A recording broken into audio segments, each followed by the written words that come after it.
Well, that's exactly what I wanted to ask you about, and it's going to sound stupid and ignorant, but what does Chicago honey taste like?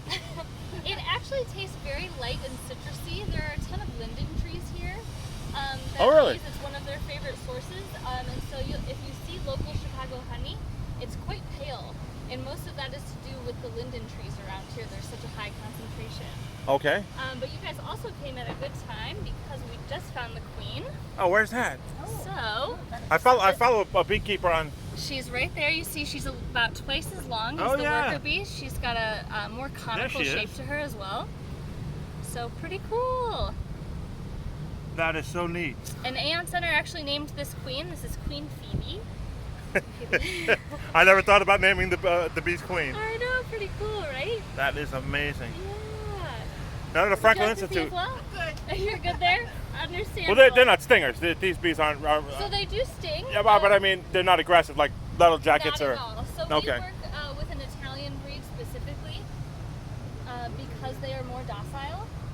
Because most people don't know that honeybees actually are not native to North America. No, that was going to be my question. Yeah. Why are you using Italian? Why would you bring an invasive species to America and bees are? I did not know that. Yeah, so they're actually not native, but we use that Italian bee most importantly because they're more docile. Okay. But also because they're winter hardy, so they do well in the Midwest. Okay.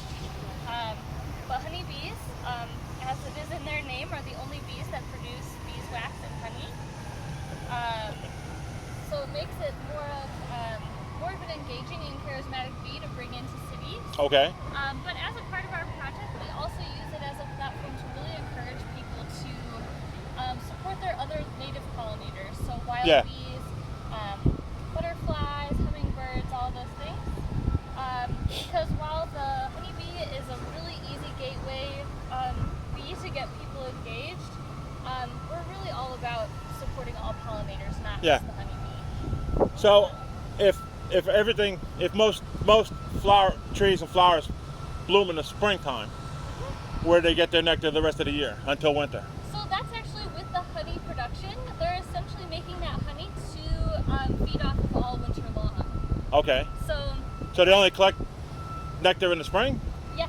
So, Okay. Well, so the spring and all summer long as well. for different flowering plants. Exactly. Yeah. There are even some nectar-producing flowers that will bloom well into fall. Okay. Like wildflowers. Yep. And so they'll continue to forage as much as possible during all that time, and they'll build up their honey stores so that when it does come to be winter, they just huddle inside the hive. They surround Yeah. the queen, and they move their body to generate body heat.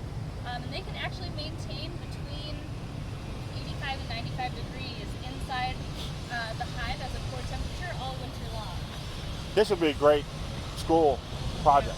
Yeah, we actually we're on our very first elementary school right now, Chicago Elementary, and we are really hoping that it will be kind of an entry into more CPS schools, private Yeah. schools.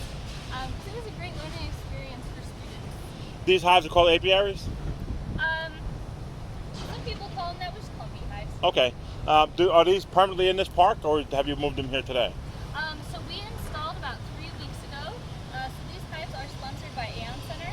Okay. They hired us to take care of these hives on site, and they'll be the ones that will get the honey at the end of the season as well. But we have hives all over Chicago. We've got probably about 70 clients who have between 1 and 4 hives on their premises. Wow. Yeah, pretty amazing. That is really cool. And so part of what I'm doing today is the That was the next question. Yeah. I just lost it for a minute. That's my next question. What is it exactly you're doing? It's the very first step to prepare for harvest. So what I'm putting on the hive right now is called a queen excluder. A queen excluder? Yeah, so this metal grate, you can see it's small enough for the workers to crawl through, but Yeah. because the queen is a little bit larger, she can't get through, so that will keep her in the bottom box. And it essentially turns that bottom box into a nursery. Only eggs and developing bees will be okay. down there. And this top box will be dedicated to resources and honey production. Oh, cool. So That is so once- cool. Yeah, isn't that amazing? So once we get closer to harvest, we won't have to worry about there being developing bees within all the honey cells as well. Practical question. How many times have you been stung? So I've Because been kids are going to ask that. People ask all the time. It really depends done here at Aeon Oh, Center. that's nice. Must be the atmosphere. They've got very friendly bees, but it does happen, you know, the reality of having your hands literally inside a hive, you know, it does happen, but it's pretty rare, mostly because we are working with more docile bees, but also, you know, as long as I'm being careful and gentle and slow, the bees aren't going to feel threatened. They're not going to be inclined to sting at all. I would say 90% of my stings as a beekeeper are, I mean, not quite self-inflicted, but they're a result of my action. If I accidentally, you know, put my hand in the wrong place and squish a bee, or if I'm moving way too fast and I kind of spook them. Yeah, I don't think I'd be able to do that. I move too quick. What's Aside the from walking. What's the best treatment for a sting? Yeah.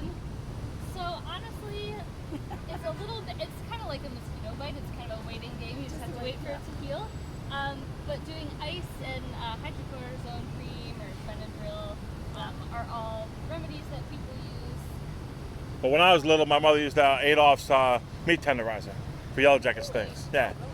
Has that I've never gone? heard that before. Oh my God. Yeah, that I think they advertised that. It's good Oh for my bee gosh, I had stings. no idea. Meat tenderizer? Yeah, it's called Adolph's, I think it was. You put it on there, and it's supposedly it worked. I was a little kid, you know, That is and I used to get stung a lot. You're not talking about that. No, it's like a spice thing. It comes in a shaker. You shake it out on your skin. You take that bee out of very here. interesting. I have never heard that before. I'm gonna have to Google that tonight when we get back to the hotel. Well, thank you very much. I really appreciate You're it. very welcome. I hope you guys enjoy Chicago. So, just a question of interest. How did you get involved, and what's your company name? So it's Alvéole on my shirt here. It's actually a French-Canadian company. It Okay. started in Montreal. But I got started just last year, actually. Pretty new to the beekeeping game. But my background is in landscape architecture, so I've always been interested in ecological systems and the environment. That's really good. Yeah, And I just because you can happened- incorporate this into architectural designs. Yeah, absolutely. I could not agree more, and I think more people should. Wow, that's amazing. That is just fantastic. Yeah. If you don't mind, I will put this on Facebook and YouTube. If that's Of okay? course, please do. Thank Go you very ahead and much. tag our company. We'd be happy to see any content that you took today. I'll make sure I hashtag it. Thank you. Awesome. It was very informative. You're welcome. And You guys have good a luck. great day.